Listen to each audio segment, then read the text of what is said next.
नमस्कार दोस्तों, स्वागत है आप सभी का जीके की इस प्रैक्टिस क्लास में, जिसमें दोस्तों हम सामान्य ज्ञान के टॉप 20 महत्वपूर्ण प्रश्न करेंगे। और दोस्तों ये ऐसे क्वेश्चंस होंगे जो कई एग्ज़ाम में पूछे गए हैं और आने वाले हमारे सभी एग्ज़ाम के लिए बहुत ही महत्वपूर्ण होंगे। तो आप लास्ट में कमेंट कर ज़रूर बताएं कि आज के टेस्ट में आपका 20 में से कितना स्कोर रहा। तो चलिए देखते हैं पहले क्वेश्चन से।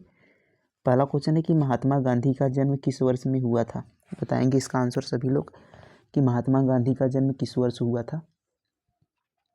तो याद रखेंगे दोस्तों 2 अक्टूबर 1869।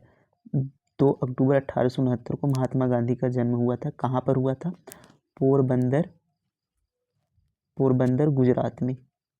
किस स्टेट में? तो याद रखेंगे गुजरात में। तो पोरबंदर गुजरात में महात्मा गांधी जी का जन्म हुआ था 2 अक्टूबर 1869 में। तो हमें देखिए सन दिया है 1869, क्या हो जाएगा? सही उत्तर हो जाएगा सी वाला। तो आप सभी इसको ध्यान रखेंगे। अगला प्रश्न देखें। चलिए बताएंगे अगला प्रश्न, केल्विन किसकी इकाई है? केल्विन किसकी इकाई है बताएंगे। तो केल्विन दोस्तों तापमान का एसआई मात्रक है। क्या है दोस्तों? एसआई मात्रक तापमान का केल्विन होता है। तो डी वाला क्या हो जाएगा? करेक्ट आंसर हो जाएगा। केल्विन तापमान की इकाई है। अब देखिए विद्युत धारा की इकाई क्या होती है। तो याद रखेंगे विद्युत धारा एम्पियर में मापी जाती है। एम्पियर किसकी इकाई है? विद्युत धारा की। बल की इकाई क्या होती है दोस्तों? तो बल की इकाई न्यूटन होता है। आप सभी को यहाँ पर पता होना चाहिए बल किस में मापा जाता है? न्यूटन में। तो इन सभी प्रश्नों को भी आपको ध्यान रखना है, ये सभी प्रश्न एग्जाम में पूछे गए हैं। अगला प्रश्न देखें। चलिए बताएंगे अगला प्रश्न, राज्य के नीति निर्देशक सिद्धांत भारतीय संविधान के किस भाग में निविष्ट किए गए हैं? तो राज्य के जो नीति निर्देशक सिद्धांत है दोस्तों वह किस भाग में है? तो भाग 2 में क्या है दोस्तों? आप सभी को पता होना चाहिए। भाग 2 नागरिकता से संबंधित है। भाग 2 में क्या है? नागरिकता। भाग 3 में क्या है दोस्तों? मौलिक अधिकार। भाग 3 में क्या है? मौलिक अधिकार। तो ये सब प्रश्न पहले भी आ चुके हैं, तो ये बार बार रिवीजन से आपको क्या हो जाएगा? सारी चीज़ें यहाँ पर याद हो जाएंगी, जो कि बार बार रिवीजन होता रहेगा आपका, और सभी चीज़ें यहाँ पर याद हो जाएंगी। तो मौलिक अधिकार किस में है? भाग 3 में है। भाग 4 में क्या है? नीति निर्देशक तत्व। नीति निर्देशक तत्व ये किस में है दोस्तों? भाग 4 में है। भाग 5 में क्या है? तो भाग 5 में दोस्तों आ जाता है हमारा संघ क्षेत्र। तो याद रखेंगे नागरिकता 5 से 11 अनुच्छेद भी यहाँ पर हम देखते चले। 5 से 11 क्या है? नागरिकता है। मौलिक अधिकार 12 से 35। 12 से 35 दोस्तों मौलिक अधिकार है। और नीति निर्देशक तत्व 36 से 51। 36 से 51 क्या है? नीति निर्देशक तत्व है। तो हमसे पूछा है भारतीय संविधान में नीति निर्देशक सिद्धांत या नीति निर्देशक तत्व, तो भाग 4 में है। सी वाला करेक्ट आंसर हो जाएगा। तो इन सभी प्रश्नों को आपको ध्यान रखना है। अगला प्रश्न देखिए, भारत का राष्ट्रीय वृक्ष कौन सा है? बताइए भारत का राष्ट्रीय वृक्ष कौन सा है? तो आप सभी को पता होगा दोस्तों बरगद भारत का राष्ट्रीय वृक्ष है। ये वाला क्या हो जाएगा? यहाँ पर राइट आंसर हो जाएगा बरगद। अब देखिए अगर हमसे पूछे राष्ट्रीय पुष्प पूछे, वृक्ष कौन है? बरगद। पुष्प क्या है दोस्तों? कमल। राष्ट्रीय पुष्प क्या है? कमल। राष्ट्रीय पक्षी क्या है? सारी बेसिक चीज़ें हैं पर आपको याद होनी चाहिए। राष्ट्रीय पक्षी क्या है? मोर। पशु क्या है? पशु क्या है दोस्तों? राष्ट्रीय बाघ। राष्ट्रीय फल क्या है? तो फल है आम। फल क्या है? फल है आम। राष्ट्रीय मछली क्या है बताएंगे? डॉल्फिन। राष्ट्रीय मछली गंगा डॉल्फिन। ये क्या है दोस्तों? राष्ट्रीय मछली। तो डॉल्फिन याद रख लेंगे। डॉल्फिन क्या है? मछली है। राष्ट्रीय मछली डॉल्फिन है। तो पुष्प हो गया, पक्षी, पशु, मछली, और यहाँ पर फल भी हो गया है। तो इन सभी को आपको ध्यान रखना है। नेक्स्ट क्वेश्चन देखिए। तो एक क्वेश्चन यहाँ पर और देख लेंगे, राष्ट्रीय चिन्ह। राष्ट्रीय चिन्ह क्या है? तो अशोक स्तंभ याद रखेंगे। अशोक स्तंभ ये क्या है? हमारा राष्ट्रीय चिन्ह है। अगला प्रश्न देखिए।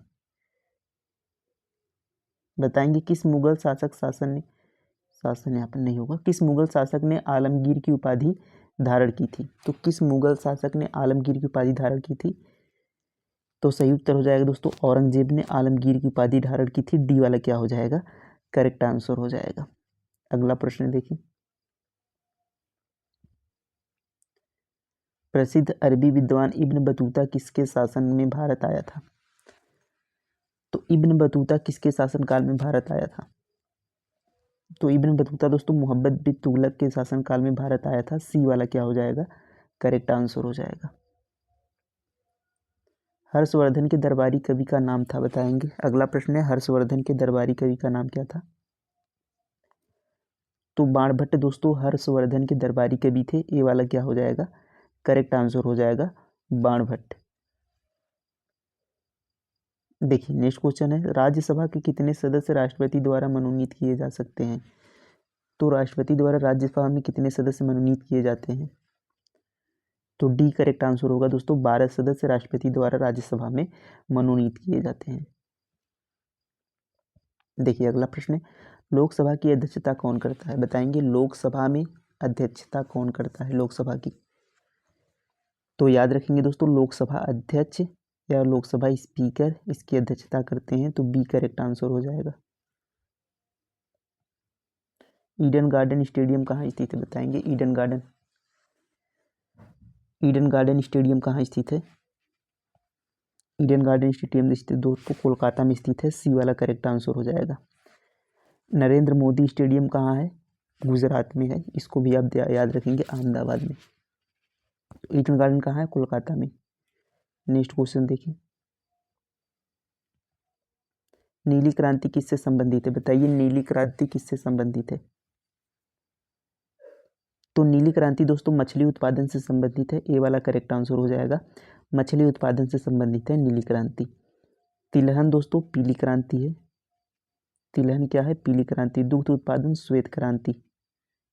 इनको भी आपको ध्यान रखना है।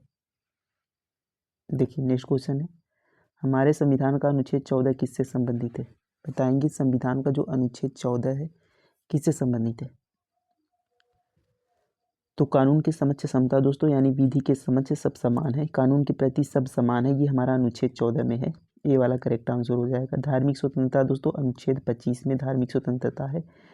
सरकारी नौकरियों में समानता के अवसर, तो ये आपका अनुच्छेद 16 में है। सांस्कृतिक और शैक्षिक अधिकार, ये वाला किस में है, सांस्कृतिक और शैक्षिक अधिकार। कमेंट करके जरूर बताएंगे। देखिए अगला प्रश्न देखिए, बुद्ध ने पहला धर्म उपदेश दिया। तो महात्मा बुद्ध जी ने अपना पहला धर्म उपदेश कहाँ पर दिया था। तो महात्मा बुद्ध जी ने दोस्तों अपना पहला जो धर्म उपदेश दिया था वह सारनाथ में दिया था। कहाँ पर दिया था, सारनाथ में। अब देखिए यहाँ पर प्रश्न पूछा जाता है कि जब महात्मा बुद्ध ने जो पहला उपदेश दिया था उसे किस नाम से जाना जाता है। तो ये आपको कमेंट करना है। कितनी बार हमने यहाँ पर क्लास में की है कि जो प्रथम उपदेश गौतम बुद्ध जी ने दिया था उसको किस नाम से जाना जाता है, इसको कमेंट में आपको ज़रूर बताना है।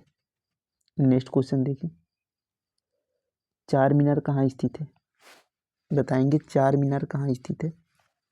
तो ये दोस्तों आपका है हैदराबाद में। ये वाला करेक्ट आंसर हो जाएगा। चार मीनार हैदराबाद में है।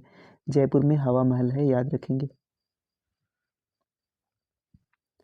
अजंता और एलोरा की गुफाएं मंदिर कहाँ स्थित हैं। अजंता एलोरा की गुफाएं मंदिर, तो ये आप सभी के महाराष्ट्र में है। बी वाला करेक्ट आंसर हो जाएगा, महाराष्ट्र में। देखिए अगला प्रश्न है, जोजिला पास किस राज्य में है। पास यानी दोस्तों दर्रा कहते हैं। तो जोजिला दर्रा किस राज्य में है। तो ये आपका जम्मू कश्मीर में हो जाएगा। बी वाला करेक्ट आंसर होगा, जम्मू कश्मीर में आपका जोजिला दर्रा है। अमीटर का प्रयोग किसके मापन के लिए प्रयोग किया जाता है। अमीटर का प्रयोग किसके मापन के लिए किया जाता है। तो धारा को मापने के लिए दोस्तों अमीटर का यूज किया जाता है। धारा को मापने के लिए अमीटर का प्रयोग किया जाता है। प्रतिरोध को मापने के लिए ओम, प्रतिरोध का मात्रक है ओम, याद रखेंगे। नेक्स्ट क्वेश्चन देखिए, पानीपत के तीसरे युद्ध में मराठों को किसने हराया था, बताएंगे। पानीपत के तीसरे युद्ध में मराठों को किसने हराया था। तो वे अफगान थे दोस्तों। ये वाला करेक्ट आंसर हो जाएगा, अफगानों ने मराठों को हराया था पानीपत के तीसरे युद्ध में। भारत रत्न सर्टिफिकेट पर कौन हस्ताक्षर करता है? बताएंगे। जो भारत रत्न का सर्टिफिकेट है उस पर कौन हस्ताक्षर करता है? तो भारत के राष्ट्रपति का हस्ताक्षर होता है दोस्तों। बी वाला करेक्ट आंसर हो जाएगा। भारत रत्न का जो सर्टिफिकेट मिलता है उस पर भारत के राष्ट्रपति का हस्ताक्षर होता है, याद रखेंगे। मदर टेरेसा ने किस क्षेत्र में नोबेल पुरस्कार जीता था? तो मदर टेरेसा को किस क्षेत्र में नोबेल पुरस्कार मिला था? बताएंगे। तो इनको दोस्तों शांति के क्षेत्र में मिला था। ए वाला करेक्ट आंसर हो जाएगा। मदर टेरेसा को शांति के क्षेत्र में नोबेल पुरस्कार मिला था। तो ये दोस्तों हमारे कंप्लीट होंगे 20 क्वेश्चंस। आज की टेस्ट में आपने कितना स्कोर किया कमेंट में ज़रूर बताएंगे। और एक क्वेश्चंस का आंसर आपको ज़रूर बताना है कि महात्मा बुद्ध जी ने जो पहला उपदेश दिया था उसे किस नाम से जाना जाता है। तो मिलते हैं नेक्स्ट वीडियो में दोस्तों। थैंक यू, धन्यवाद, जय हिंद।